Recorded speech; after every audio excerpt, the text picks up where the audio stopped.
दोस्तों, ये कहानी एक ऐसे लड़के पे घूमती है जो अपनी क्लास का सबसे वीकेस्ट लड़का था, लेकिन वो फिर भी अपनी क्लास की सबसे खूबसूरत लड़की को पसंद करता है। मगर ये बात जब क्लास के गुंडे लड़के को पता चलती है कि ये क्लास की सबसे खूबसूरत लड़की को पसंद करता है, तो फिर वो इसको मार मार के पानी में गिरा देता है। जिधर से इस लड़के को पानी में एक क्यूब मिलता है जिसको एक सिस्टम चला रहा होता है। ये बिल्कुल सेम टू सेम ऐसा ही है जैसे हमने सोलो लेवलिंग के पिछले सीजन में देखा था, जिसका एक ही मकसद था कि वो इस लड़के को दुनिया का बादशाह बना सके। और फिर ये लड़का अपनी गर्लफ्रेंड को उन गुंडों से बचाने के लिए लड़ता है और सारी दुनिया से लड़ जाता है। और अगर हम इस एनीमे को स्टार्ट करते हैं तो हमें दिखाया जाता है कि टेलीपोर्टेशन को यूज करके 4 बंदे टेलीपोर्ट होकर इस करंट दुनिया में आते हैं, जिधर एक सूटेड बूटेड 6 फीट टाल बंदा घड़ी को देख रहा होता है और सोच रहा होता है कि टाइम शॉर्ट है और सिग्नल क्रॉस करता है और हवा ही में टेलीपोर्ट हो जाता है। नो वन नोस कि वो बंदा कहाँ गया। But on the other side एक स्कूल लाइब्रेरी में लड़की छुप छुप के किताबें पढ़ रही होती है। उसको एक कॉल रिसीव होती है, इधर एक मैसेज क्लियर कट था, दे फाउंड यू। तो यार ये बोलना ही था कि इंटायर सीन चेंज हो जाता है और 4 टेलीपोर्टेड बंदे, जिनको अभी हमने थोड़ी देर पहले ही टेलीपोर्ट होते हुए देखा था, वो इस 10 साल की स्कूल वाली लड़की के पीछे लगे हुए थे। अब इस लड़की के पास यहाँ से भागने के अलावा कोई रास्ता नहीं था, लेकिन फिर भी दोबारा मैसेज आता है, रन, और लड़की भागना शुरू कर देती है। इधर कार पे एक बंदा लड़की को स्टेप बाय स्टेप गाइड कर रहा होता है कि अपने लेफ्ट साइड के फर्स्ट डोर को ओपन करो। लड़की उधर जाती है और दरवाजा खोलने की कोशिश करती है, दरवाजा नहीं खुलता, लेकिन वो फिर भी हार नहीं मानती और दोबारा कोशिश करती है। अचानक से दरवाजा खुल जाता है और इतनी ही देर में पीछे से वही बंदे वापस आ जाते हैं। ये लड़की अपनी पूरी कोशिश करती है कि वो इस रूम में सेफ रहे, लेकिन फिर भी खौफ के मारे बहुत डरी हुई थी। अभी तक ये कुछ क्लियर नहीं था कि वो बंदे कौन थे और वो इस लड़की के पीछे क्यों लगे हुए थे।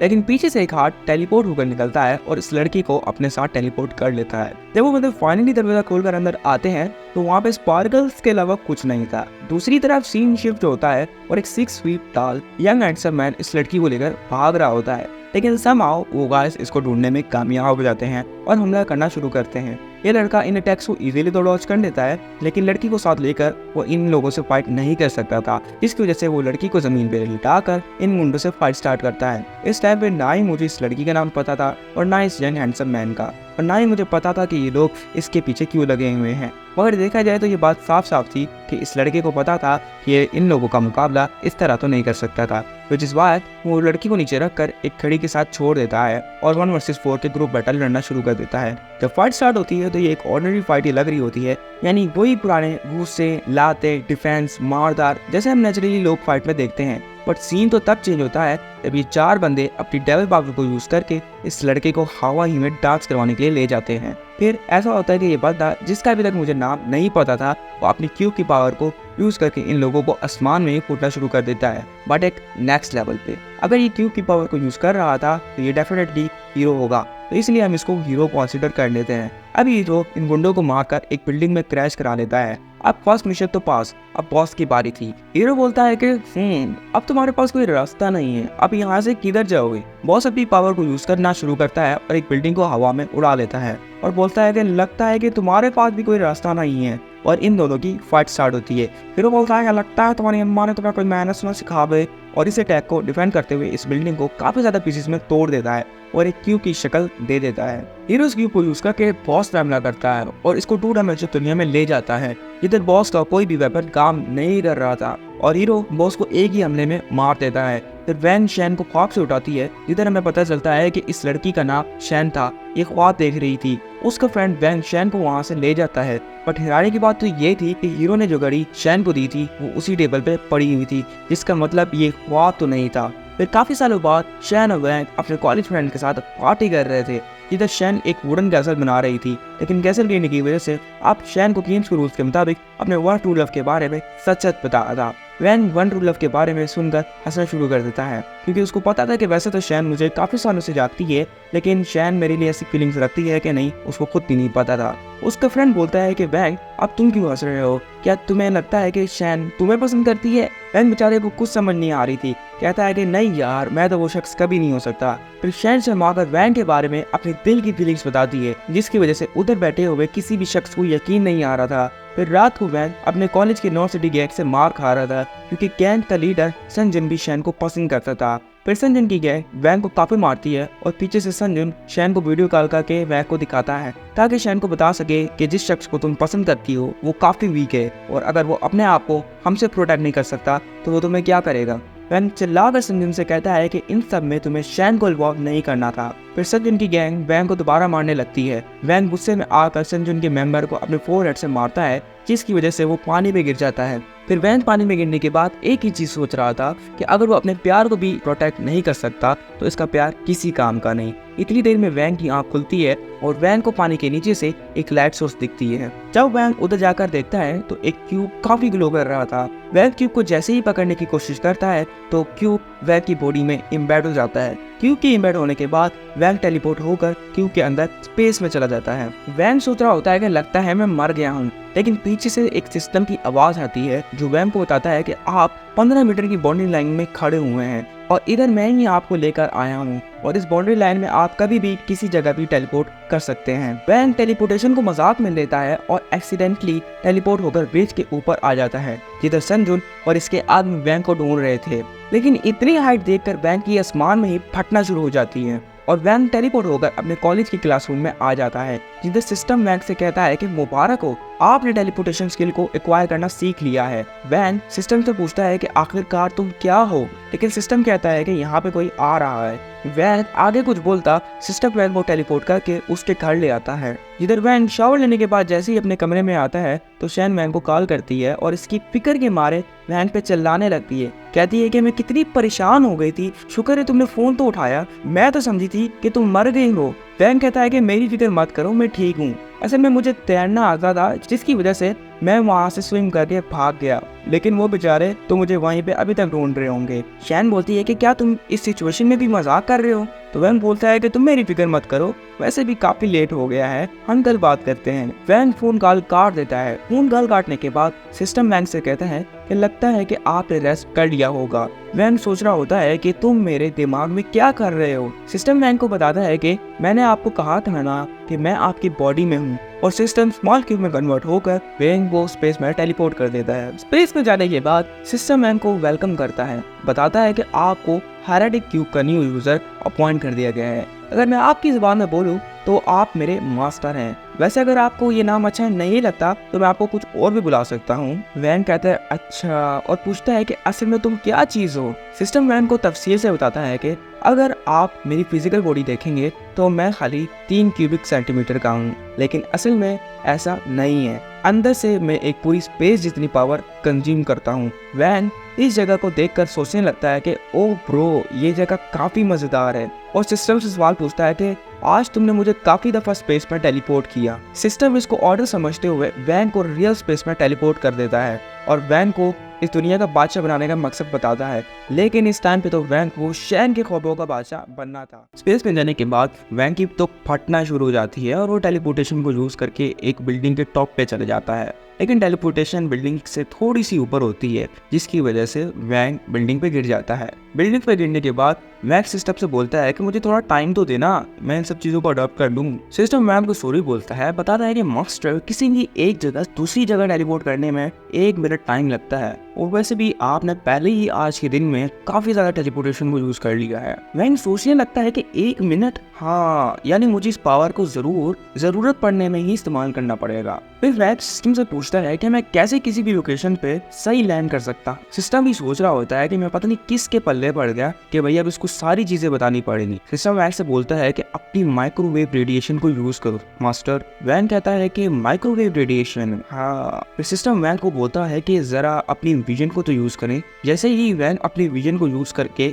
माइक्रोवेव रेडिएशन को एक्टिवेट करता है, जिसकी वजह से वैंग का सारा जिस्म नीला हो गया था। ऐसा लग रहा था कि वैंग वहां पे है ही नहीं। फिर सिस्टम वैंग पे थोड़ी सी गाइडलाइन बताता है कि इस पावर को यूज करके तुम किसी भी जगह की 15 मीटर की बाउंड्री लाइन में सब कुछ देख सकते हो। वैंग सोचता है कि सब कुछ देख सकता हूँ और वो अपनी माइक्रोवेव रेडिएशन को यूज करता है और अपने घर को देखता है, एक कपल को देखता है और फिर उसकी नजर एक बिल्ली पे पड़ती है जो वैंग को इस पावर को सेंस कर लेती है और वैंग की सेंसर एबिलिटी खत्म हो जाती है। सिस्टम वैंग को नोटिफाई करता है कि वो अगर इसी तरह वैंग अपनी टेलीपोर्टेशन और सेंसर एबिलिटीज को यूज करता रहेगा तो वो काफी ज्यादा माना कंज्यूम करते हैं, इसीलिए ये अभी तक के लिए ओके है। इतनी ही देर में वैंग अपने दिल पे हाथ रखता है और बेहोश हो जाता है और फिर जब वैंग उठता है तो हमें दिखाया जाता है कि वैंग अपने घर के बिस्तर पे लेटा हुआ था और सोच रहा होता है कि हीरो बनना वैसे आसान नहीं है। पीछे से एक आवाज आती है, जी मास्टर, और ये आवाज किसी की भी नहीं, सिस्टम की थी। वैंग कहता है कि ये आवाज कहाँ से आई। जब वैंग अपने बेड के राइट साइड पे देखता है तो स्मॉल साइज में कन्वर्ट होकर पड़ा हुआ था। वैंग चिल्ला के बोलता है कि अबे तू यहाँ पे कैसे आया, तू इतना छोटा साइज में कैसे हुआ। सिस्टम कहता है कि मास्टर मैं तो आपकी बॉडी में हमेशा रहता हूँ, जिससे मैं आपकी बॉडी में तो काफी ज्यादा खाना कंज्यूम करता हूँ, लेकिन मैं क्या करूँ कि मुझे आप ही मिले हो जो काफी ज्यादा वीक, इसलिए मैंने सोचा कि अभी तक के लिए आपकी बॉडी छोड़ देता हूँ, वैसे आइंदा के बाद से ही छोड़ूंगा। वैन क्यूब को हाथ लगाकर सोचता है कि इसका मतलब है कि मैं सुपर ह्यूमन बन गया हूँ, और फिर वैन गूगल पे सुपर क्यूब और इसके क्रिएटर के बारे में सर्च करता है, लेकिन भाई गूगल पे कौन सी इन्फॉर्मेशन इस चीज के बारे में, और वैन को वैसे भी इन्फॉर्मेशन नहीं मिलती। फिर वैन कहता है कि मुझे पता था कि मुझे इन्फॉर्मेशन नहीं मिलेगी। इसी ही देर में शैन का मैसेज आता है, जिसको देखकर वैन काफी ज्यादा खुश होता है, जैसे कि इसकी केबीसी में कोई लॉटरी लग गई हो। असल में शैन वैन को कल शाम रेस्टोरेंट में खाना खिलाने के लिए पूछती है एंड सिंपली यस कर देता है, वही करे भी क्या है, यानी कि समझो ना। लेकिन मैथ को पता था कि वो अभी भी काफी ज्यादा वीक है और अगर इसको इस दुनिया को बचाना है, सॉरी असल में उसको शैन को बचाना था, तो उसको पावरफुल होना होगा, जिसके लिए वैन सिंपली सिस्टम से पूछता है कि सिस्टम मुझे बताओ कि मैं सबसे ज्यादा स्ट्रॉन्गेस्ट कैसे बन सकता हूँ। सिस्टम भी सोच रहा होगा यार ये कैसा बंदा है, मैंने इस दुनिया का सब स्ट्रॉन्गेस्ट पावर इसको दी है और ये अभी भी इसको गर्लफ्रेंड बचाने की फिक्र पड़ी हुई। लेकिन इसको छोड़ो, सिस्टम वैन को बताता है कि मेरा पूरा सिस्टम एक थ्योरिटिकल एग्रीगेटेड फंक्शन पे काम करता है, यानी जितना ज्यादा मैं इसमें पावरफुल स्टोन्स डालूंगा इतनी आप पावर इंक्रीज कर पाओगे। वैन एक समय के लिए सोच रहा होता है कि स्टोन्स, और सिस्टम से पूछता है कि तुम्हारा मतलब है ये स्टोन्स ना, यानी हम रोड के साइड पड़े हुए जो भी स्टोन्स होते हैं वो डाल सकते हैं। सिस्टम जवाब देता है कि जी मास्टर, लेकिन इनमें कम माना होता है और अगर आपने एक फंडामेंटली एनर्जी को कंज्यूम करना है तो हमें एक स्पेसिफिक टाइप का स्टोन लगेगा, जैसे कि एंशिएंट टाइम पे यूज होता था, जैसे कि आपके घर में भी क्रिस्टीमेट और मॉम की आपकी वेडिंग रिंग पड़ी है। रैंक चिल्ला के कहता है कि तुम्हारा दिमाग ठीक है, वो काफी ज्यादा एक्सपेंसिव है। सिस्टम कहता है कि सॉरी मास्टर, मैंने तो आपको खाली एग्जाम्पल दी थी, वैसे भी उनमें काफी एनर्जी नहीं है। वैन ये सुनने के बाद परेशानी के बाइस अपना सर नीचे कर लेता है, लेकिन सिस्टम एक अनयूजुअल स्टोन इनके गार्डन में अटैक कर लेता है, जिसकी वजह से वैन इस स्टोन को ढूंढने के लिए अपने गार्डन में टेलीपोर्ट हो जाता है। वैन सिस्टम से पूछता है कि वैसे तुम मेरी हेल्प क्यों कर रहे हो। सिस्टम वैन को बताता है कि माय लॉर्ड, ताकि मैं आपको इस दुनिया का बादशाह बना सकूं। वैन बोलता है कि नहीं यार, मेरा तो फिलहाल ऐसा कोई इरादा नहीं है, बट हाँ मुझे स्ट्रॉन्ग होना है ताकि मैं शैन को उन लोगों से जो बचा सकूं। यार सिस्टम भी सोच रहा होगा कि मैं इसको दुनिया का सबसे स्ट्रॉन्गेस्ट पर्सन बनाने की बात कर रहा हूँ और ये अभी भी किसी और के ख्वाबों को राजा बनने की बातें कर रहा है। वैन बोलता है कि हाँ अब मैं यहाँ पे तो आ गया हूँ, मुझे बताओ कि ये जैन किधर है। फिर सिस्टम वैन को कहता है कि अपनी माइक्रोवेव रेडिएशन तो यूज करना नहीं। जैसे ही वैन अपनी माइक्रोवेव रेडिएशन को यूज करता है तो वैन को एक दरख्त के नीचे जैन स्टोन की एनर्जी महसूस होती है। वैन इसीलिए अपनी पावर को यूज करके उस छोटे से स्टोन को निकाल लेता है। वैन सोच रहा होता है कि यार ये तो किसी आम स्टोन जैसे ही है। सिस्टम वैन को बताता है कि हाँ ये इतना पावरफुल स्टोन नहीं है, लेकिन हाँ एक नॉर्मल स्टोन है तो इसलिए इसकी एनर्जी भी कमी होगी। वैन कहता है कि तो मैं इसका क्या करूँ। फिर सीन शिफ्ट होता है और हमें स्पेस को दिखाया जाता है, जिधर सिस्टम वैन को स्टोन को स्पेस माउथ में डालने को बोलता है। वैन जैसे ही स्पेस की वॉल के आगे अपना हाथ बढ़ाता है तो एक चीज वॉल में से निकलती है और स्टोन को लेकर चली जाती। वैन को इस चीज को देखकर काफी हैरान था कि भाई ये क्या चीज है, लेकिन फिर स्पेस की दीवारों में से करंट स्पार्क करने लगता है, जिसको देखकर मुझे खुद गूज़बम्स आ रहे थे।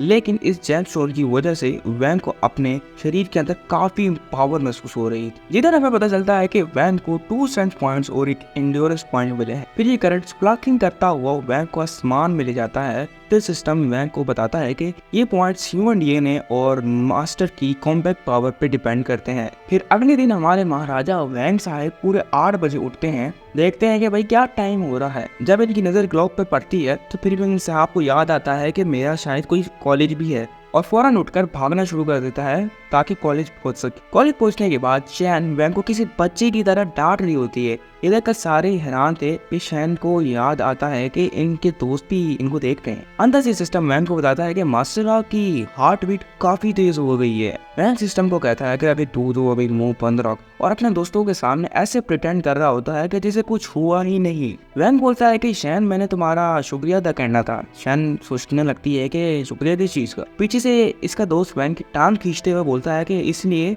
ताकि तुमने इसको बोला था ना आई लव यू। ये देखकर सारे हंसना शुरू कर देते हैं, लेकिन पीछे से संजुन की क्लास में काफी खतरनाक एंट्री होती है। वैन शैन को एडवाइस करता है कि तुम अपनी सीट पे जाकर बैठ जाओ। शैन अपनी सीट पे जाकर बैठ जाती है। वैन को ये पता था कि ये लोग मेरे पीछे ही आए हैं। दूसरी तरफ संजुन क्लास में आकर लोगों से पूछता है कि क्या वैन इधर है। सारे लोग वैन की तरफ देखना शुरू कर देते हैं। वैन बेचारे के तो टट्टे शॉट हुए थे, जिसकी वजह से वैन बुक से अपने फेस को कवर कर लेता है। सोच रहा होता है कि प्लीज यहाँ पे मत देखना यार, यहाँ पे मत देखना। संजुन ये सब देख कर सोच रहा होता है कि ये पास्टर अभी भी अपने मरने का एक्टिंग कर रहा है, और संजुन वैन के पास जाता है। वैन सिस्टर से पूछता है कि कल जो मुझे पावर्स मिली थी क्या मैं उनसे इनका सामना कर सकता हूँ। सिस्टर वैन को गाइड करता है कि हाँ बिल्कुल, मैंने इनको एनालाइज किया है, जिसकी वजह से मुझे पता चला है कि इनकी एवरेज कॉम्बैट पावर 5 है, लेकिन मेरे मास्टर की तो कॉम्बैट पावर 22% है। तो हाँ मास्टर, आप इनका सामना इजीली कर सकते हो। ये सब सुनकर वैन को थोड़ा सा हौसला मिलता है,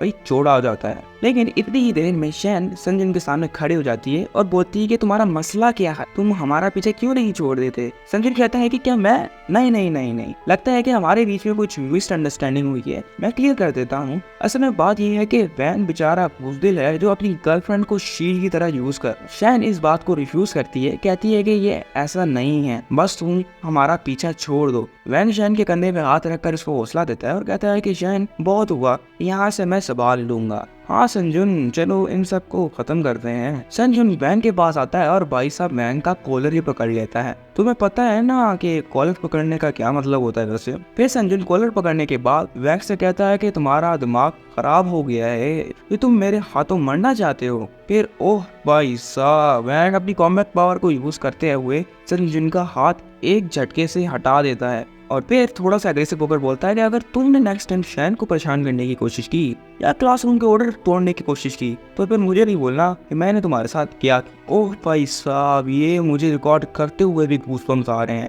क्योंकि वैन की इतनी पावर को सेंस करने के बाद संजुन की पैंट गीला होना शुरू हो जाती है और सोच रहा होता है कि यार इसकी इतनी शक्तियाँ कैसे आई। बट इतनी ही देर में क्लास टीचर उधर आ जाता है और इनकी फाइट खत्म करा देता है। लेकिन संजुन भी कहाँ पास आने वाला था। जाते जाते वैन के कान में बोलता हुआ जाता है कि आज शाम को नॉर्थ सिटी बास्केटबॉल कोर्ट में आ जाना 5 बजे, अगर तुम नहीं चाहते हो कि शैन को इन सब में ऐड ना करें। ओ भाई साहब, यार ये तो ठीक था कि बोला कि 5 बजे बास्केट कॉल में आ जाना, बट यार ये जो नेक्स्ट लाइन बोली थी ना भाई साहब, ये गलती से भी नहीं बोलनी चाहिए थी। वैसे इसके बाद सबको पता है कि क्या होने वाला है। फिर हमें शैन को दिखाया जाता है जो वैन से पूछती है कि वैसे संजुन तुमसे क्या बोल कर गया है। वैन कहता है कि ज्यादा कुछ नहीं, बस कह रहा था कि वो हमें आइंदा के बाद से तंग नहीं करेगा। उसके बाद सीन शिफ्ट होता है और हमें नॉर्थ सिटी बास्केटबॉल कोर्ट दिखाया जाता है, जिधर संजुन ने वैन के लिए एक गिफ्ट रखा हुआ था। वैन के बास्केटबॉल पहुंचने के बाद वैन संजुन के ग्रुप मेंबर से पूछता है कि संजुन कहाँ है,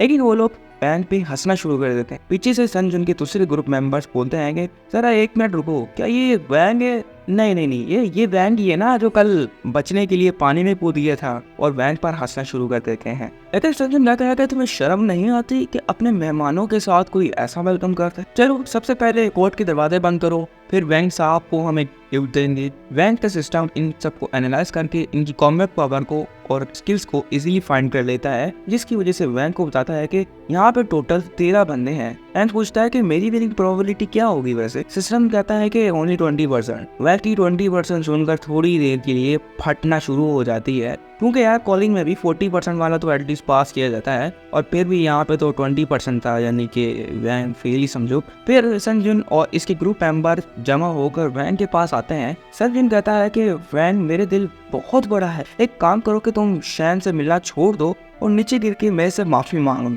मैं तुम्हें माफ कर दूंगा। वैन कहता है कि यार तुम लोग कैसे शख्स हो कि अपने रोल मॉडल जिसको बना बैठे हो, जो 1-to-1 फाइट भी नहीं कर सकता यार।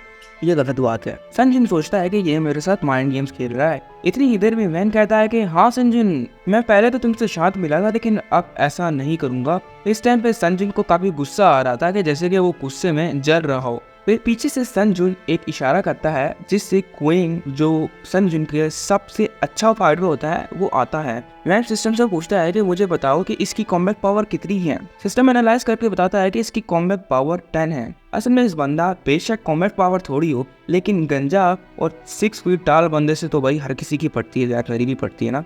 दूसरी तरफ संजुन क्विंग को इशारा करता है कि ए गंजे, इसको मार दे। और क्विंग वैन के पास आता है और कहता है कि ए बच्चे, तेरा टाइम आ गया है। वैन कहता है कि जा दफा हो जा गंजे, और गंजा वैन पे अटैक करता है। वैन इस टाइम पे अपने आप को इन सब अटैक से डॉज करते हुए डिफेंड करता है कि इसको मैं थोड़ा सा थका सकूं। लेकिन हाँ यार, मैं एक बात बताना तो भूल ही गया कि वैन शैन को ये बताकर आया था कि मेरे सर में दर्द हो रहा है और मैं घर जा रहा हूँ। पीछे से शैन वैन को काफी ज्यादा कॉल्स मिला रही होती है, बट मोबाइल अनरीचेबल जा रहा होता है। इस साइड पे शैन को वैन की काफी फिक्र हो रही थी, और क्यों ना हो यार, आखिरकार शैन वैन से प्यार जो करती थी। और दोस्तों, दूसरी तरफ गंजा हमारे हीरो वैन पे काफी ज्यादा अटैक्स करता है। गंजा वैन पे हमला कर करके काफी थक गया होता है, क्योंकि गंजे ने अपनी 50% कॉम्बैट पावर को यूज कर दिया था। पीछे से संजुन वैन की तरफ देखता हुआ है और सोचता है कि यार ये इतना फ्लेक्सिबल कब से हो गया। और जब वो गंजे को थका हुआ देखता है तो इसको ऑर्डर करता है कि ओ बास्टर्ड, इसको मार दे। गंजा इस टाइम पे थका हुआ था, लेकिन जैसे ही वैन पे हमला करता है, वैन गंजे की टांग को पकड़कर गंजे को अपनी 22% कॉम्बैट पावर का पंच के दर्शन कराता है। दर्शन करने के बाद गंजा दीवार के साथ जाकर लगता है और गहरी नींद में सो जाता है। ये देख के सारे लोगों की फटना शुरू हो जाती है कि वैन ने हमारे सबसे स्ट्रॉन्गेस्ट बंदे को खाली 2 ही हमलों में मार दिया। और वैन को भी ये पता था कि ये लोग अब साथ मिलकर हमला करेंगे। वैन सिस्टम से पूछता है कि अगर ये लोग साथ हमला करते हैं तो मेरी विनिंग प्रोबेबिलिटी क्या है। सिस्टम एनालाइज करके बताता है कि अगर इस गंजे को हटा दिया जाए तो तुम्हारी विनिंग प्रोबेबिलिटी 30% है। लेकिन मुझे यार एक बात समझ नहीं आ रही थी कि चाइना वाले कितने रेसिस्ट हैं कि बेचारे को गंजा गंजा बुला रहे हैं। बेचारे का यार इतना अच्छा नाम है, माँ बाप ने क्वीन नाम रखा है। वैसे अगर तुम लोग मेरे पे उंगली उठाओगे तो मैं तुम लोगों को सच सच बता दूं, उस पर गंजा नाम अच्छा सूट कर रहा है। और वैसे भी यार इतना प्यारा जो नाम है गंजा। फिर संजन के गैंग मेंबर वैन पे मिलकर हमला करते हैं, जिसकी वजह से अब वैन के पास कोई चारा नहीं था और वो इन अटैक्स को डिफेंड ही कर रहा होता है। लेकिन अब एक टाइम आता है कि वैन भी थकना शुरू हो जाता है। वैन को थका हुआ देखकर शहर वैन से कहता है कि ओ भाई साहब, लगता है नहीं तुम्हें इस गेम में नया आया है। लेकिन पीछे से संजन का एक गिल्ड मेंबर काफी शोर कर रहा था। वैन कहता है कि पहले तो मैं तुझे देखता हूँ बे। और वैन भाई को इतना गुस्सा आता है कि वो इस बंदे के अंडों पे ही लात मार देता है और एरोप्लेन का सफर कराते हुए संजन के चरणों में गिरा देता है। ओ भाई साहब यार, यहाँ पे जितने भी बॉयज देख रहे हैं ना, वो एक टाइप ये सोच सकते हैं कि 22% की कॉम्बैट पावर की लात जब अंडों पे बढ़ती है तो वो अंडे तोड़ देती है, चाहे वो मगरमच्छ के हों या इंसान के। फिर संजन अपने अंडे बचाते हुए अपने बंदों को वैन से लड़ने के लिए भेज देता है, लेकिन वैन संजन के गिल्ड मेंबर को एक एक करके इजीली डिफीट कर देता है। ये सब देखकर लिटरली संजन की फटना शुरू हो जाती है। सोचता है कि नहीं यार, नहीं नहीं नहीं, ये इंसान हो ही नहीं सकता। दूसरी तरफ वैन संजन को मारने के लिए उसके पास आना शुरू करता है, लेकिन उसी टाइम पे पीछे से संजन के opposite party south city gang का लीडर अपनी गैंग के साथ संजन को पीटने के लिए आ जाता है। संजन हैन से कहता है कि अबे तू यहाँ पे क्या कर रहा है। हैन कहता है कि कुछ नहीं यार, बस यहाँ से जा रहे थे तो हमारी नजर तुझ पे पड़ी, हमने सोचा कि तुझे थोड़ा मार के चलते हैं। लेकिन मुझे नहीं पता था कि संजन की गैंग इतनी भीख है कि वो एक बेचारे लड़के से पीट दी। वैसे क्या बात है यार। संजन भी इस टाइप पे सोच रहा होता है कि इसे पता था कि मैं इस टाइप पे लड़ नहीं सकता हूँ, लेकिन फिर ये मुझे मारने के लिए आया है, ये बास्टर्ड। वैन ये सारी कन्वर्सेशन सुन रहा होता है और कहता है कि सॉरी टू डिस्टर्ब यू, वैसे मैं तुम्हारे आपस के मामले में तो नहीं बोलना चाहता था, लेकिन तुम लोगों को शैन को इन्वॉल्व नहीं करना था। फिर क्या था यार, फाइट शुरू होती है दोबारा से। बट यार, मैं आपको एक बात बताना तो भूल ही गया कि इस टाइम पे वैन ने अपनी 22% कॉम्बैट पावर पूरी यूज करनी थी। अब उसके पास इतनी भी कॉम्बैट पावर नहीं थी कि वो यहाँ से चल के भी जा सके। बट यहाँ पे वैन अपना 100% माइंड यूज करता है और स्टेडियम की लाइट बंद कर देता है और फिर इन लोगों को नागिन डांस करवाता है। और फिर जब स्टेडियम की लाइट ऑन होती है तो सारे लोग वैन के चरणों में गिरे होते हैं। ये देखकर तो भाई संजन की लिटरली फटी हुई थी। सोचता है कि नहीं भाई नहीं, ये इंसान हो ही नहीं सकता, ये इंसान का बच्चा ही नहीं है पक्का। लेकिन इस टाइम पे शैन कॉलेज के प्रिंसिपल को साथ लेकर एंट्री मारती है। अब वैंग ये सब कुछ तो एडमिट नहीं कर सकता था ना, सोचने की बात है। तो फिर वैंग को आइडिया आता है और वो संजुन को बलि का गधा बनाता है। वैसे आम लोग बकरा बनते हैं, लेकिन संजुन गधा है तो गधा ही बनेगा ना, सोचने वाली बात है। फिर वैंग इन सब चीजों के साथ संजुन के सर पे डाल देता है और यहाँ से चुपचाप निकल जाता है और ऐसे बनता है जैसे ये सबसे बड़ा मासूम बंदा है और शहर के पास जाकर मासूम बनकर अपनी मरहम पट्टियां करवा रहा होता है। क्या बात है यार, क्या बात है। और वैन को ये पता था कि उसको और भी स्ट्रॉन्ग चाहिए होंगे, अगर उसको और भी स्ट्रॉन्ग बनना है ताकि वो फिर दोबारा से शहर को बचा सके, जैसे नॉर्मल एनिमीज में होता है। अब वैन जैक्सन का पता करते हुए अपने घर के करीब लाओजिन माउंटेन पे जाता है। उधर जाके सिस्टम वैंग से कहता है कि एक स्ट्रॉन्ग पावर मैंने डिटेक्ट की है, लेकिन वो अंडरग्राउंड है। फिर क्या था, वैन टेलीपोर्टेशन स्किल को यूज करके अंडरग्राउंड गुफा में टेलीपोर्ट हो जाता है, जिधर वैन का इंतजार उसकी फुप्पी का लड़का कर रहा होता है। वैसे मजाक कर रहा हूँ, सीरियस मत होना। यानी उधर वैन का इंतजार एक बहुत बड़ा स्नेक एनाकोंडा का कोंडा कर रहा होता है, जो इन स्टोन्स को प्रोटेक्ट कर रहा था। इस टाइम पे वैन को स्टोन्स तो दिख जाते हैं, लेकिन वो काफी दूर एक पहाड़ी पे थे। वैन कहता है कि यार ये मेरे लिए क्या बड़ी बात है, लेकिन मुझे क्या कभी फर्क पड़ता है, मैं तो इजीली टेलीपोर्ट हो सकता हूँ ना। लेकिन पीछे से एनाकोंडा का कोंडा वैन को खाने के लिए आता है और खाने ही लगता है कि वैन टेलीपोर्टेशन स्किल को यूज करके टेलीपोर्ट हो जाता है। और भाई एक बात साफ साफ बता दूं कि यार ये एक बार नहीं हो रहा, ये आने वाले टाइम में भी होगा। टेलीपोर्ट होने के बाद फिर वैन जेमस्टोन को पॉइंट करने के लिए निकल पड़ता है, जिधर वैन पहाड़ी के उसी कोने पे आ जाता है जिधर जेमस्टोन थे, और जेमस्टोन को देख ही रहा होता है। सोचता है कि क्या मैं इतना अच्छा टेलीपोर्टेशन को यूज कर सकता हूँ कि मैं एग्जैक्ट पोजीशन पे चला जाऊँ। लेकिन वैन कहता है कि चलो छोड़ो यार, वो टेलीपोर्टेशन स्किल को यूज करने लगता है। लेकिन पीछे से फिर वही बड़ा एनाकोंडा का कोंडा आ जाता है और वैन को खाने ही लगता है। लेकिन फिर वैन टेलीपोर्ट हो जाता है। बेचारा एनाकोंडा भी सोच रहा होगा कि यार मैं कहाँ फंस गया हूँ, ये क्या इंसान है, मैं इतनी कोशिश कर रहा हूँ लेकिन मेरे मुंह को लग ही नहीं रहा। बट दूसरी तरफ वैन पहाड़ी पे चढ़कर एक रस्सी की मदद से जेमस्टोन को तोड़कर बैग में रख ही रहा होता है। तकरीबन लास्ट ही जेमस्टोन रहता था कि जेमस्टोन टूटते ही पहाड़ी में गिरने लगता है। वैन इसको बचाने के लिए खुद भी पहाड़ी में गिर जाता है, लेकिन बच जाता है। वैन सोचता है कि पता नहीं पानी कितना डीप होगा, और वो अपनी माइक्रोवेव रेडिएशन की स्किन को यूज करके चेक करता है। लेकिन फाइनली वैन एनाकोंडा के कोंडा को देख रहा होता है और इसको देखकर डर जाता है और फिर इसको देखकर पीछे हटना शुरू कर देता है। और फिर क्या था, एनाकोंडा वैन पे हमला कर देता है, मगर वैन को पाँव स्लिप होता है, जिसकी वजह से वैन बच जाता है। मगर यहाँ पे रैटल बड़ा हरामी निकलता है और वो वैन की रस्सी ही तुड़वा देता है। यार ये रैटल लोग होते ही बड़े हरामी हैं। चलो इसको छोड़ो, वैसे हम कहाँ थे। हाँ, वैन की रस्सी टूटने के बाद वैन पानी में गिर जाता है, इधर एनाकोंडा का कोंडा वैन को पानी में ही पकड़ लेता है। हाँ यार, मैं आपको एक बात बताना तो भूल ही गया कि वैसे वैन अपने साथ किसी और को भी टेलीपोर्ट कर सकता है, चाहे वो लिविंग थिंग हो या नॉन लिविंग थिंग हो। वैन सिस्टम से पूछता है कि मुझे स्पेस में ले जाओ, लेकिन सिस्टम वैन की बात रिफ्यूज कर देता है और बोलता है कि आपके साथ इतना बड़ा क्रिएचर टेलीपोर्ट नहीं कर सकता हूँ मैं। वैसे सिस्टम भाई वैन अपने आप को टेलीपोर्ट करने की बात कर रहा है, क्या वो उसका उधर अचार डालेगा, क्या वो उसकी फुप्पी का लड़का लगता हुआ है क्या भाई। दोस्तों ये मैं नहीं कह रहा, हाँ ये मैं नहीं कह रहा, ये वैन कह रहा था, ठीक है यार। बाल वछर ये भी ठीक है कि अपना इल्जाम वैन पे डाल दो यार। हाँ हम मैक पे थे। वैंग अपनी 100% दिमाग को इस्तेमाल करते हुए अपना एक्स को स्नेक की पूंछ पे मारता है, जिससे एनाकोंडा का कोंडा वैंग को रिलीज कर देता है। फिर हमें दिखाया जाता है कि वैंग स्पेस में टेलीपोर्ट होकर सिस्टम को डांट रहा होता है और सिस्टम वैंग को सॉरी बोलता है और जेमस्टोन के बारे में थोड़ी सी गाइडलाइंस कर देता है, जिधर सिस्टम वैंग को बताता है कि जेमस्टोन 3 कैटेगरी में डिवाइडेड है, बेसिक, एडवांस और स्पेशल। अगर 3 बेसिक जेमस्टोन को कमांड किया जाए तो एक एडवांस स्टोन बनता है, यानी 3 बेसिक स्टोन एक एडवांस स्टोन जितनी पावर देते हैं। वैसे क्या आप जेमस्टोन को कमांड करना चाहेंगे? वैंग कहता है कि अच्छा चलो कर दो। सिस्टम वैंग को मशवरा देता है, कहता है कि सर आपके पास 9 जेमस्टोन है और बाकी 2 का क्या करना है, क्या उनको भी मर्ज करना है? वैंग सिस्टम की बात को रिफ्यूज कर देता है और कहता है कि हमारे लिए एक बहुत बड़ी जंग इंतजार कर रही है। सिस्टम कहता है ओके, और वो वैंग को टेलीपोर्ट कर देता है। लेकिन टेलीपोर्ट होने से पहले सिस्टम वैंग की स्पीड और स्पिरिट की एबिलिटीज को इंक्रीज कर देता है उन 2 जेमस्टोन की मदद से, अब जिससे वैंग एनाकोंडा के कोंडा के बच्चे को मार सकता था।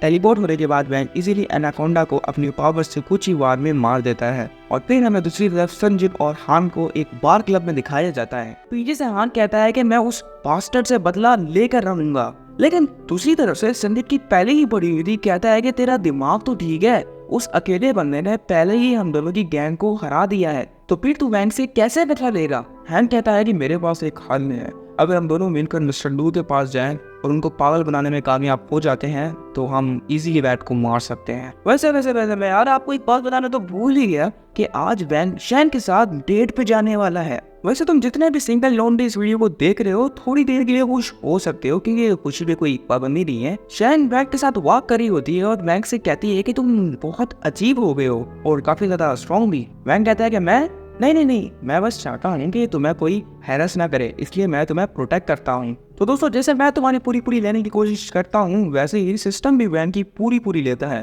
कहता है कि मास्टर आपको झूठ बोलने तो आता ही नहीं, बट फिगर नॉट, मैं आपको इसकी भी ट्रेनिंग दूंगा। But on the other side Sun Jun Han से कहता है कि तेरा दिमाग तो ठीक है, अब मुझे ये नहीं बोली कि तू मिस्टर लू से भीख मांगेगा। हैन कहता है कि नहीं यार, मैंने सुना है कि मिस्टर लू किसी शीगो क्विट के बंदे को ढूंढ रहे हैं। हम पर्सन को एक ट्रिक के जरिए शनजन से मिला देंगे और वो उसके बाद वैन को मार देगा। हैन कहता है शीगो किंग तो शन का, और यहीं से सीन कट हो जाता है और हमें वैन और शैन को दिखाया जाता है जो रेस्टोरेंट में जाकर अपना डिनर एंजॉय कर रहे थे। शैन कहती है कि चलो गेम खेलते हैं और वो एक टॉफी निकालती है और वैन से पूछती है कि गैस करो टॉफी किस हैंड में है। तो फिर क्या था यार, वैन अपनी माइक्रोवेव रेडिएशन को यूज करके बार लगातार सही जवाब देता है अंटी के शैन की टॉफी का पैकेट खत्म नहीं हो जाता। शैन डिसरिस्पेक्ट होकर ये गेम छोड़ देती है। फिर वैन शैन का हाथ पकड़कर शैन को वही क्रिस्टल देता है जो वैन ने उस बड़ी मुश्किल से स्नेक रानी से बचाया था। क्रिस्टल देखकर शैन काफी खुश होती है। वैन से कहती है कि क्या ये पीकॉक स्टोन है।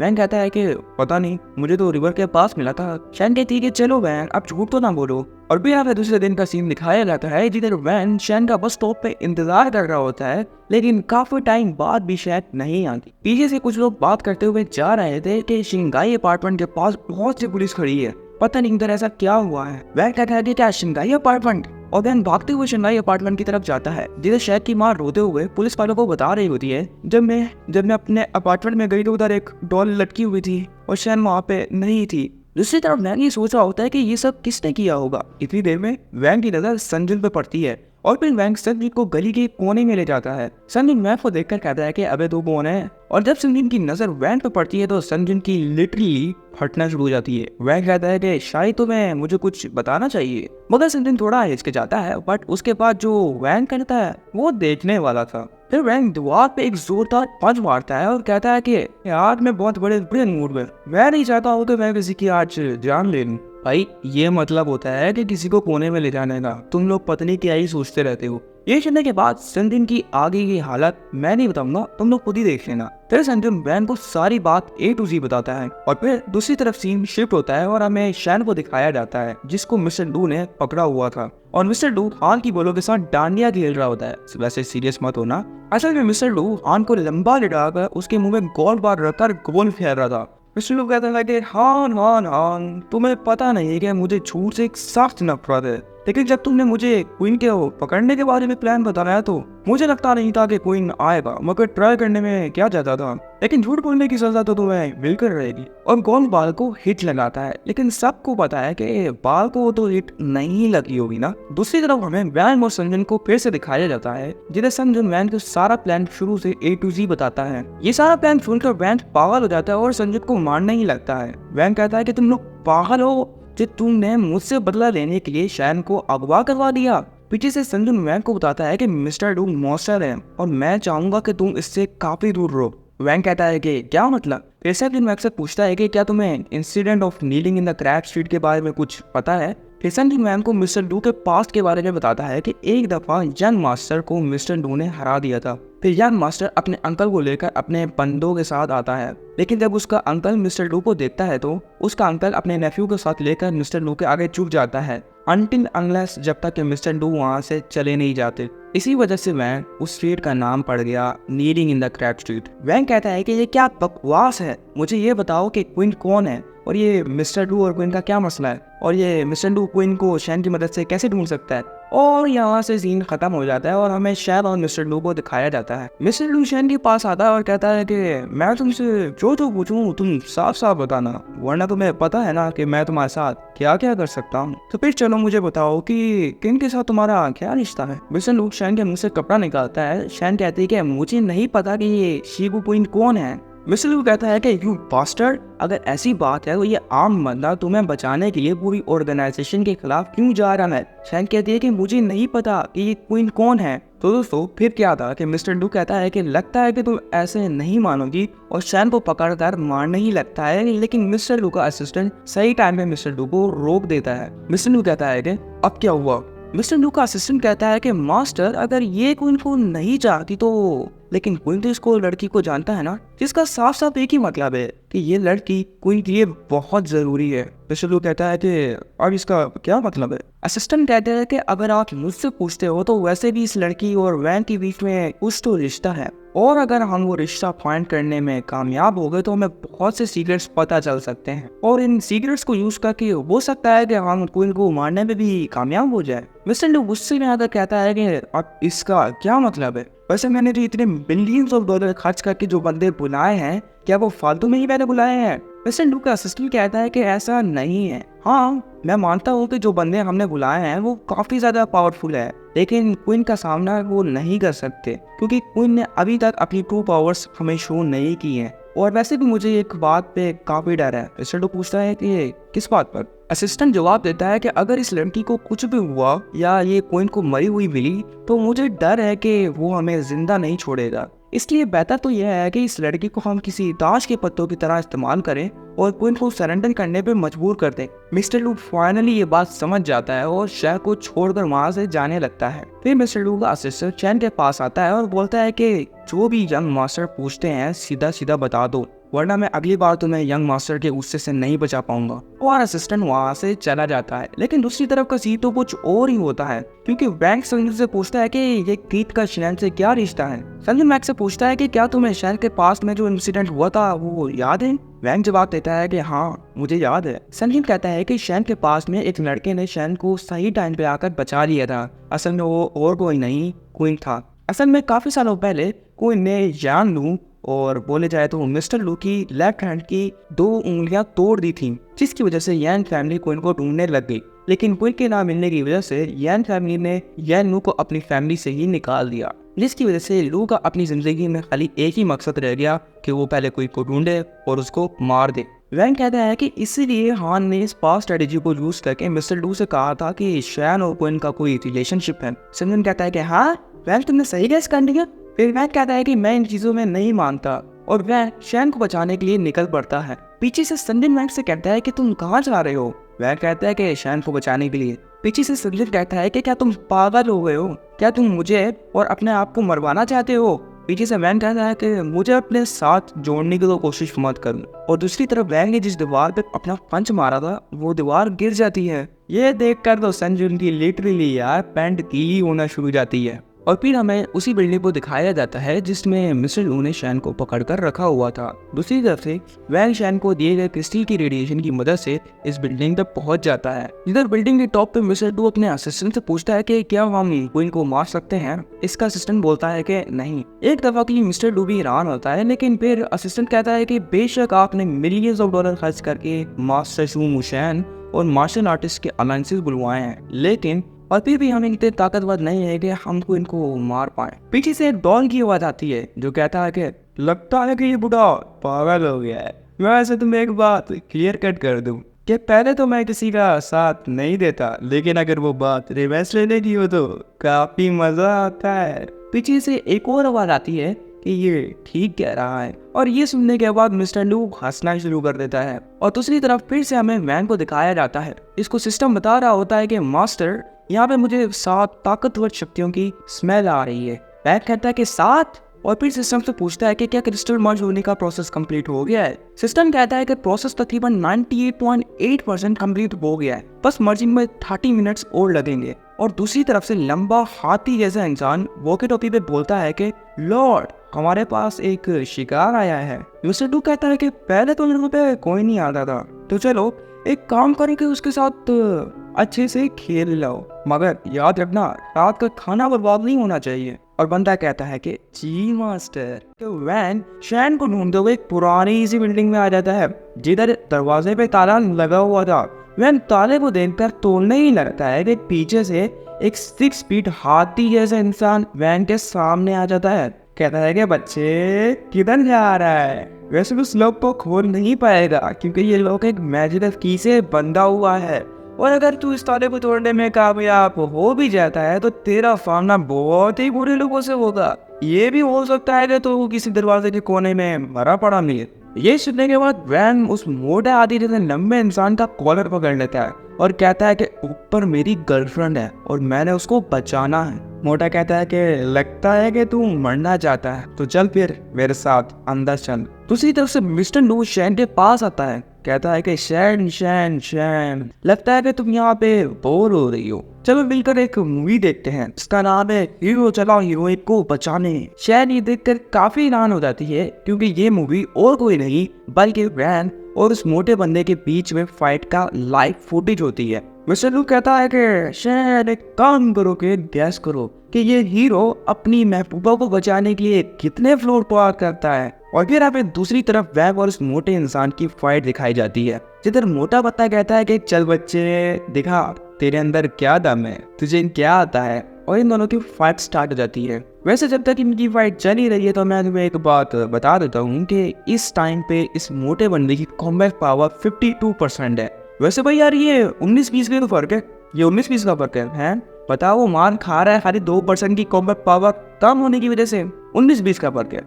फिर वैग अपने मन में सोच रहा होता है कि इसके पंचेस काफी हार्ड है, मुझे जल्दी से इसका कोई ना कोई कमजोरी फाइंड करनी ही होगी। दोस्तों माना कि वैग 2% कॉम्बैट पावर में शॉर्ट है, लेकिन भाई दिमाग तो है ना। फिर वैग अपना 100% माइंड इस्तेमाल करता है और मोटे बंदे को एक जोरदार पंच मारता है, जिससे वो गुस्से में आ जाता है। गुस्से में आने के बाद जैसे ही वो मोटा वैग पे हमला करने के लिए आता है तो वैग अपना हैमर निकालकर उसके सर पे मारता है, जिससे मोटा बंदा दूर जाके गिरता है। उसके बाद वैन लॉक की की उठाता है और कहता है कि बॉक्सर के लिए एक हैमर तो बनता था ना, वैसे भी ये कौन सा बॉक्सिंग रिंग है। ये कहकर वैन नेक्स्ट फ्लोर पे चला जाता है। वैन कहता है कि चलो अब शैन को बचाया जाए और भागकर सीढ़ियां चढ़ रहा होता है। वैन जैसे ही सीढ़ियां चढ़ रहा होता है तो पीछे से सिस्टम वैन को कहता है कि मास्टर बचे, और एक ब्लेड वैन के साथ से गुजर जाता है, जिससे वैन अनबैलेंस होता है और सीढ़ियों में गिरने ही लगता है, लेकिन एक सीढ़ी को पकड़कर बच जाता है। पीछे से एक बंदा आता है और कहता है कि यार तुम तो बड़े वीक हो,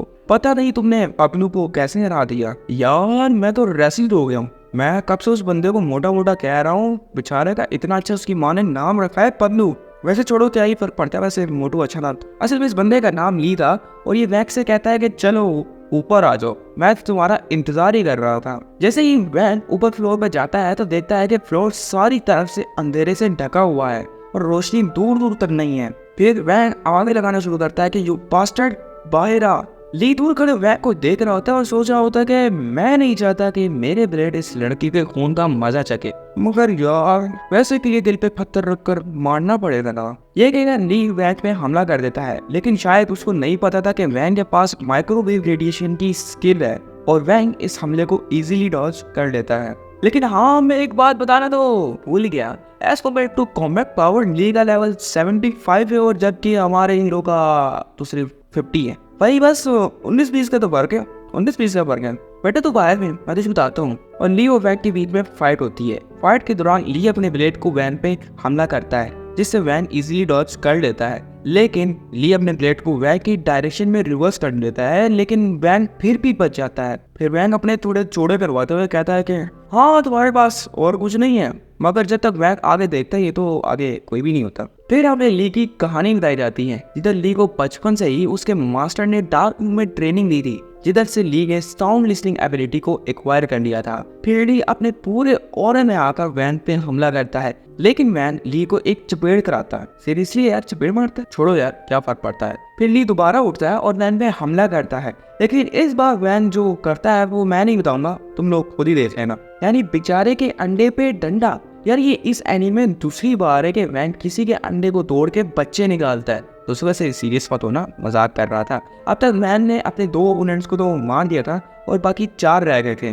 उसके बाद वैन नेक्स्ट फ्लोर पे जाता है, जिधर उसकी अब्बा की उम्र का बंदा वैन का इंतजार कर रहा था। असल में इस बंदे का नाम ब्यूवुल्फ था, जो राइटर ने किसी एक मूवी के टाइटल से चोरी किया था। सीरियसली यार, यानी राइटर को और कोई नाम ही नहीं मिला, क्योंकि हो सकता है कि इसकी पर्सनालिटी असल में वुल्फ टाइप हो, तो राइटर ने सोचा कि यार यही चिपका दो। वैन जैसे ही ब्यूवुल्फ को देखता है तो इस पे अपने डंडे से हमला कर देता है, इसको इजीली रोककर ब्यूटीफुल कहता है कि बच्चे, लगता है कि तेरी अम्मा ने तुझे बताया नहीं कि अपने बड़ों से किस तरह मिलते हैं। लगता है कि तुझे थोड़ी तमीज सिखानी होगी। फिर ब्यूटीफुल हमारे हीरो वैन को कूटता है और अपना सिग्नेचर चॉप वर्ड से जोर से पकड़ लेता है, लेकिन वैन थोड़ी ट्रिक लगाकर ब्यूटीफुल के चॉप वर्ड से छूट जाता है। हाँ दोस्तों, मैं आपको बात बताना तो भूल ही गया कि सिस्टम मैथ को नोटिफाई करता है कि क्रिस्टल मर्जिंग होने में तकरीबन 1 ही मिनट रह गया है। वैन सोचता है कि तब तक तो मैं इसको इजीली संभाल ही लूंगा, और फिर वैन अपना सीक्रेट मूव चलता है, और वो था भागना और मार खाना।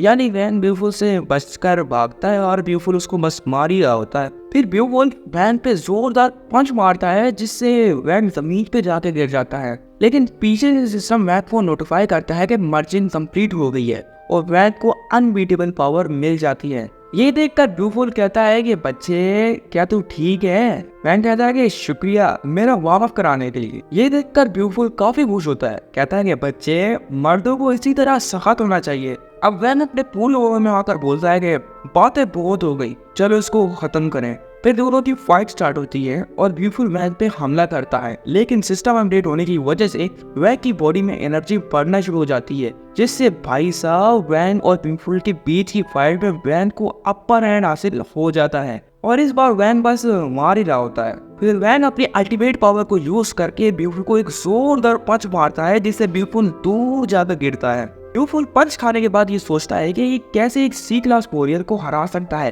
लेकिन शायद तब तक काफी देर हो चुकी थी, क्योंकि वैन दोबारा से पंच मारता है, जिससे ब्यूटीफुल की गेम खत्म ही हो जाती है। और फिर वैन अपनी टूटी फूटी हड्डियों के साथ नेक्स्ट फ्लोर पे चढ़ने लगता है, लेकिन कहता है कि शैन बस थोड़ी देर और इंतजार करो, मैं बस आ रहा हूँ तुम्हें बचाने के लिए। और ठीक इसके बाद सीन शिफ्ट होता है और हमें मिस्टर लू और शैन को दिखाया जाता है, जो ये पूरी फाइट देख रहे होते हैं। ये फाइट देखने के बाद मिस्टर लू काफी गुस्से में आ जाता है और शराब के गिलास को तोड़ देता है। बोलता है कि ये सारे बंदे निकम्मे निकले, ये किसी काम के नहीं है, ये हर एक आम से बंदे को रोक भी नहीं पाए, साले काम चोर। मिस्टर लू का असिस्टेंट बोलता है कि मास्टर रहने दे, क्योंकि इस बार इस लड़के का मुकाबला मार्शल मिलियन अलायंस से होने वाला है। वो अपने काम में काफी प्रोफेशनल है, आप इन पे छोड़ दें, वो संभाल लेंगे। मिस्टर लू कहता है कि बस ये सारे बड़ी बड़ी बातें बना लेते हैं। मिस्टर लू का असिस्टेंट मिस्टर लू को समझाने की कोशिश करता है कि आप शायद मास्टर मीलस्टोन और उस लड़की की पावर का आपको अंदाजा नहीं है। ये इस इंडस्ट्री में काफी कम देखने को मिलता है, जैसे शायद आपने अपनी जिंदगी में भी ना देखा हो। मिस्टर लू बोलता है कि मुझे ये बकवास नहीं सुननी,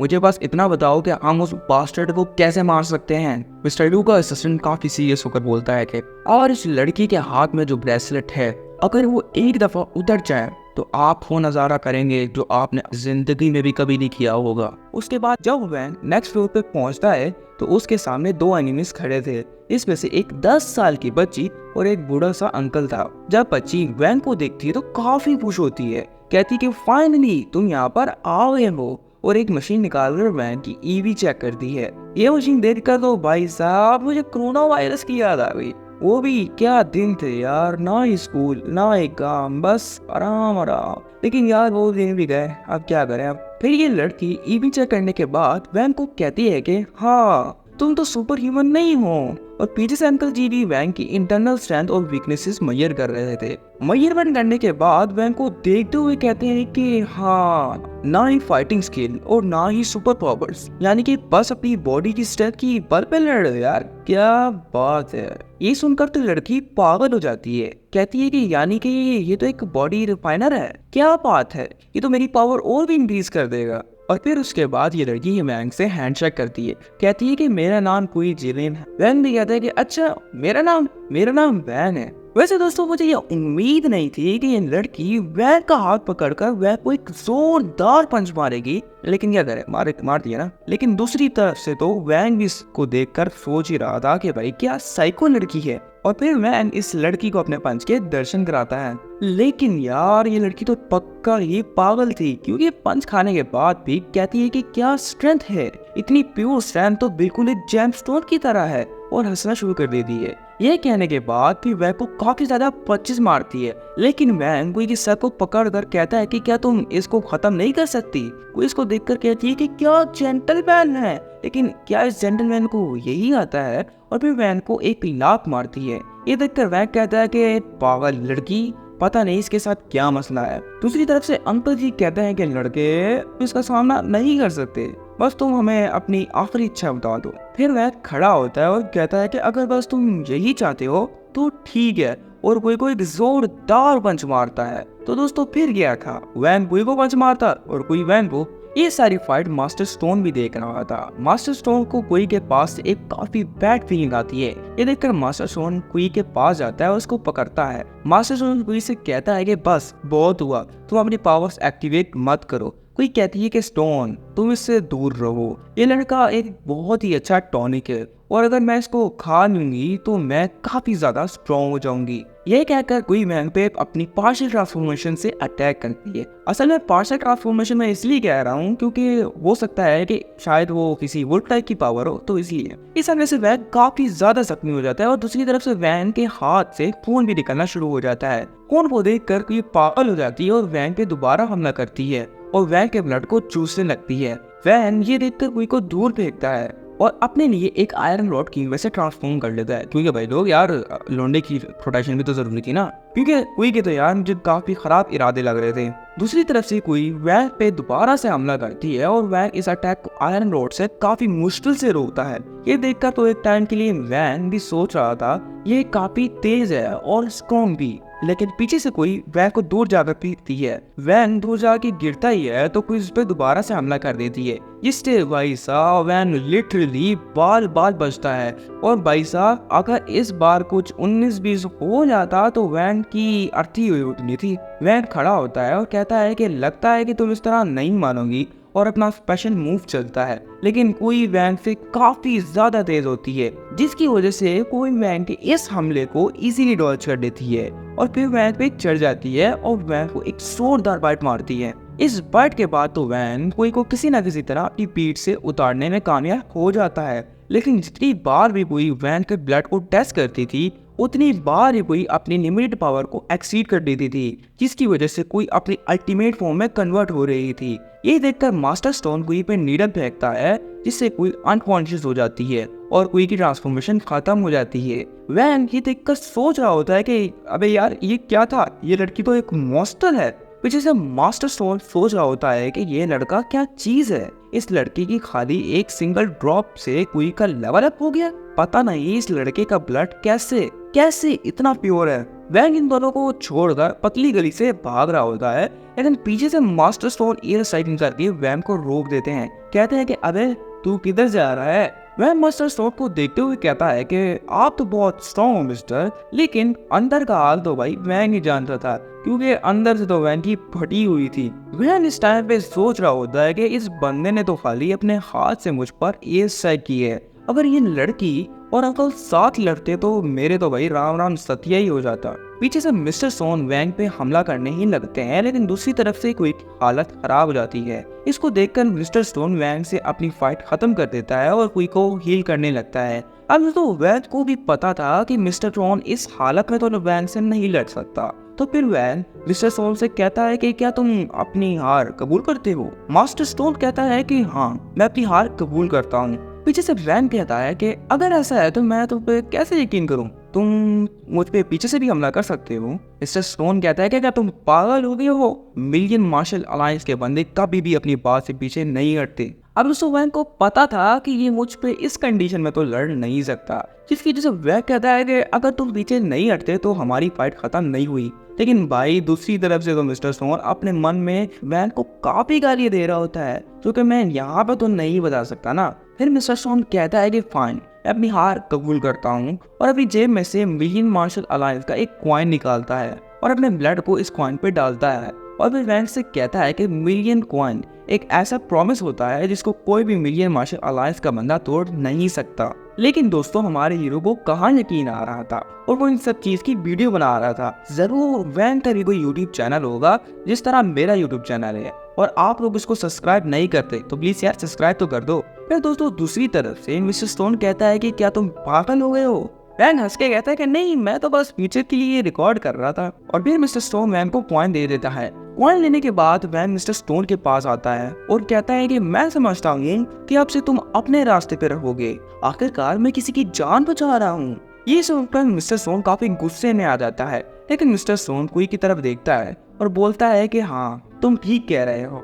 ये सुनने के बाद वैन वहाँ से चला जाता है और ये सीन यहीं पे खत्म हो जाता है। और फिर हमें मिस्टर लू को दिखाया जाता है जो फुल एचडी में ये सारी लाइव फुटेज देख रहा होता है। ये सारी फुटेज देखने के बाद मास्टर शू मुशैन वैन के पास जाने लगता है, लेकिन पीछे से मिस्टर लू कहता है कि मास्टर आप कहाँ जा रहे हो। मास्टर शू मुशैन लू से कहता है कि लगता है कि तुम्हारे सारे असैसिन मर गए हैं। ये सुनने के बाद तो भाई साहब मिस्टर लू की लिटरली फटना शुरू हो जाती है। मिस्टर लू अपने असिस्टेंट से पूछता है कि क्या ये सही कह रहा है। असिस्टेंट कहता है कि जी मास्टर, हमारे प्लान्स में कुछ चेंजेस हैं। असल में मास्टर शू मुशैन इसलिए कह रहा था क्योंकि वैंग ने 5 असैसिन को तो हरा दिया था, लेकिन पीछे से जो छठी अलायंस बची थी उसको यहाँ पे हमारे शिबू किंग या बोले जाए तो ओशन के बड़े भाई ने हरा दिया था। लेकिन भाई साहब दूसरी तरफ का तो माहौल ही कुछ और था कि मिस्टर लू ये सुनने के बाद पागल हो जाता है। असिस्टेंट मिस्टर लू को समझाने की कोशिश करता है, कहता है कि हमें ये मिशन जल्दी ही खत्म करना होगा और आपको एक सेफ पोजीशन पे ट्रांसफर करना होगा। मिस्टर लू कहता है कि ये नहीं हो सकता। फिर मिस्टर लू शू मुशैन से भीख मांगने लगता है, कहता है कि मास्टर क्या आप मेरे लिए ये मिशन पूरा कर दोगे, मैं आपको डबल नहीं ट्रिपल पैसे दूंगा। दूसरी तरफ से मास्टर शू मुशैन की डॉल मिस्टर लू पे एयर स्ट्राइक से हमला करती है, जिसको इसका असिस्टेंट इजीली रोक देता है और मास्टर शू मुशैन यहाँ से जाने लगता है। लेकिन ज्यादा मास्टर शू मुशैन की डॉल कहती है कि मैंने तुझसे कहा था ना, कभी भी मुझे पैसों से खरीदने की कोशिश मत करना। मिस्टर लू का असिस्टेंट कहता है कि मास्टर अभी हमें यहाँ से जाना होगा, अभी हम मिस्टर शू मुशैन से पंगा नहीं ले सकते। वैसे दोस्तों मैं आपको एक बात बताना तो भूल ही गया कि ये इस एनिमे का पार्ट 1 है, और अगर पार्ट 2 देखना चाहते हो तो कमेंट कर देना, वरना अगर इस एनिमे को एपिसोड वाइज देखना चाहते हो तो मेरे चैनल पे जाकर सुपर क्यूब की 7 एपिसोड से स्टार्ट कर सकते हो। वैसे मैं डिस्क्रिप्शन में भी बाकी वीडियोस के लिंक्स दे दूंगा, तो उधर से जाकर देख लेना। और हाँ, अगर ये वीडियो अच्छी लगी हो तो वीडियो को लाइक करके नीचे दिए गए घंटी के बेल आइकन को एक लात मार के सब्सक्राइब बटन को क्लिक करके चले जाना। मैं मिलता हूँ तुम लोगों को किसी और दिन किसी और वीडियो के साथ, तो तब तक के लिए अपना ख्याल रखना। मिलते हैं सुपर क्यूब की नेक्स्ट वीडियो में। बाय।